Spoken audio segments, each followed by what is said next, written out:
Good morning friends. तो आज हम पढ़ेंगे history of tort. Tort law की हिस्ट्री क्या है।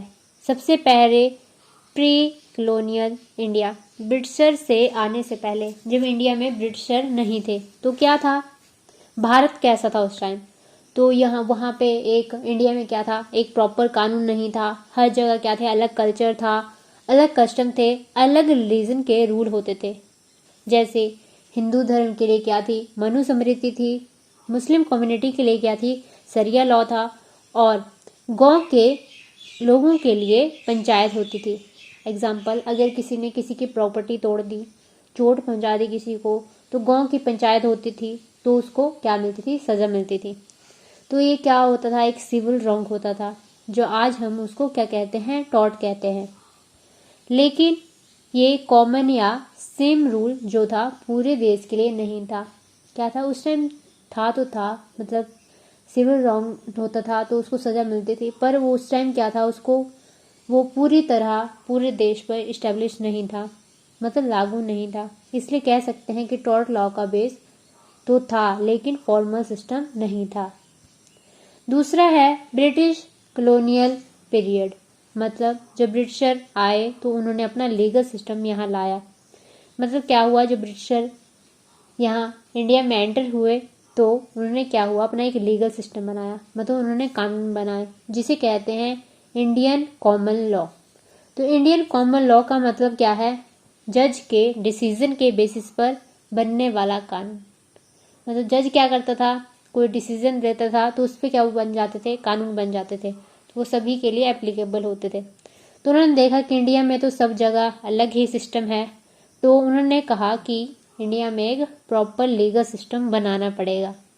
तो इस पीरियड में क्या हुआ, इंडियन कोर्ट ने टॉर्ट जैसे कंसेप्ट, मतलब वो प्रॉपर टॉर्ट नहीं था पर उससे मिलते जुलते कंसेप्ट थे, उनका यूज़ करना स्टार्ट किया। जैसे कि नेग्लिजेंस हो गया, जैसे कि लापरवाही, न्यूसेंस, किसी को तंग करना, डेफामेशन, बदनामी।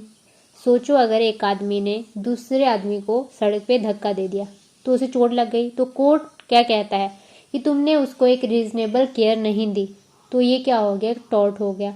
ब्रिटिश कोर्ट ने ये बता दिया कि अगर आप केयरलेस हो और किसी को नुकसान पहुंचाते हो तो आपको कंपनसेशन देना पड़ेगा।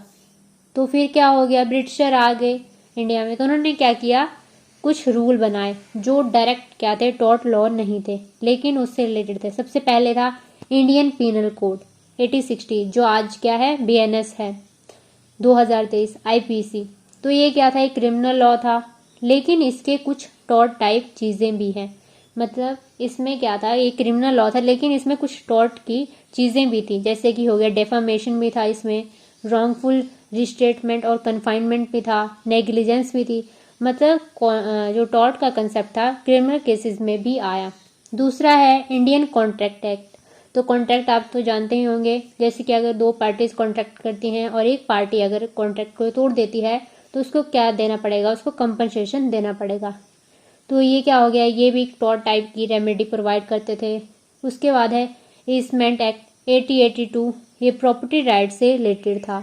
जैसे कि किसी ने आपके घर के सामने गार्बेज डाल दिया तो ये क्या बन गया, एक न्यूसेंस बन गया। तो ये तीनों लॉ क्या थे इंडिया में।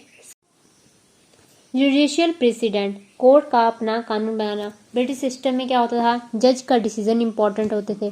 तो जब इंडियन जज ने टॉर्ट केसेस डिसाइड करने स्टार्ट किए तो उन्होंने क्या हुआ, इंग्लिश केसेस का रेफरेंस दिया लेकिन इंडियन प्रॉब्लम के हिसाब से डिसाइड किए।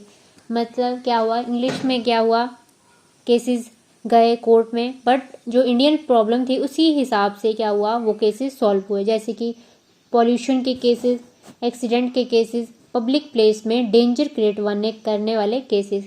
यानी इंडियन कोर्ट ने अपना टॉर्ट लॉ बनाना शुरू किया। तो इससे क्या हो गया, स्टार्टिंग हो गई टॉर्ट लॉ की, मतलब स्लोली क्या हो गई, स्टार्टिंग हो गई। तो उसके बाद क्या हुआ, 1947 के बाद जब पोस्ट इंडिपेंडेंस पीरियड आया, जब देश हमारा आज़ाद हो गया, ब्रिटिशर यहाँ से चले गए तो इंडिया जो है इंडिपेंडेंट हो गया। तो उन्होंने अपना लॉ मेकिंग पावर उन्हें मिल गया। जो इंडिया में लोग रहते थे उनको क्या मिल गया, उनको पूरी पावर मिल गई अपने लिए लॉ बनाने की। अगले कुछ डिकेड में नए नए लॉ आए जो टॉर्ट से रिलेटेड थे, जैसे कि कंज्यूमर प्रोटेक्शन एक्ट 1986। मतलब अगर कोई अपनी कंपनी खराब प्रोडक्ट देती है आपको, तो आपका पैसा वेस्ट हो जाता है, तो आप उस पर क्या कर सकते हो, केस कर सकते हो। एग्जाम्पल, अगर आपको किसी ने खराब शैम्पू दे दिया और आपके उससे बाल गिर गए, तो वो क्या हो गया, एक टॉर्ट हो गया। तो आप उससे क्या कर सकते हो, कंज्यूमर क्लेम कर सकते हो उस कंपनी पे। उसके बाद है मोटर व्हीकल एक्ट 1988। एक्सीडेंट हुआ, ड्राइवर केयरलेस था, तो विक्टिम को कंपनसेशन मिलेगा। तो नेग्लिजेंस के बेसिस पर भी रेमेडीज मिलती थी। सिक्स्थ है जुडिशियल एक्टिविज्म। कोर्ट ने खुद टॉर्ट लॉ बनाया, तो इंडियन कोर्ट ने कुछ केसेस में इनिशिएटिव लेकर टॉर्ट लॉ का यूज़ किया। Example, MC Mehta versus union of India. तो एमसी मेहता के इन्वायरमेंट के ऊपर बहुत सारे केसेस जो हैं, पीआईएल जो हैं फाइल की गई कोर्ट में। तो ओलियम गैस लीक हुआ था दिल्ली में, लोग मर गए। कोर्ट ने कहा कि कंपनी क्या होगी, लाइबल होगी, क्योंकि उन्होंने ड्यूटी ऑफ केयर नहीं ली। इससे क्या होता है, एब्सल्यूट लाइबिलिटी का प्रिंसिपल इस पे लगा। इन प्रिंसिपल को हम आगे पढ़ेंगे। दूसरा है Vishakha versus state of Rajasthan. Court ने वर्क प्लेस पर सेक्सुअल हरासमेंट को सिविल रॉन्ग माना। अगर कोई लेडीज क्या करती है, वर्क प्लेस पर उसको सेक्सुअली हरास किया जाता है, तो वो क्या है, वो भी एक सिविल रॉन्ग है, वो भी क्या है, टॉर्ट है। कोर्ट ने कहा कि लॉ नहीं भी हो तब भी इंसान के राइट प्रोटेक्ट करने चाहिए। ग्लोबलाइजेशन के बाद आज के टाइम में क्या हो गया, नए नए टॉर्ट आ गए, साइबर टॉर्ट आ गया, जैसे किसी का अकाउंट हैक करना। दूसरा मेडिकल नेग्लिजेंस, डॉक्टर की केयरलेस से पेशेंट की डेथ हो जाना। इंटेलेक्चुअल प्रॉपर्टी टॉर्ट, किसी का डिज़ाइन या कंटेंट चुरा लेना। अगर आपको मेरी वीडियो अच्छी लगी तो लाइक, शेयर और सब्सक्राइब करना ना भूलें। मिलते हैं नेक्स्ट वीडियो में, तब तक के लिए बाय बाय।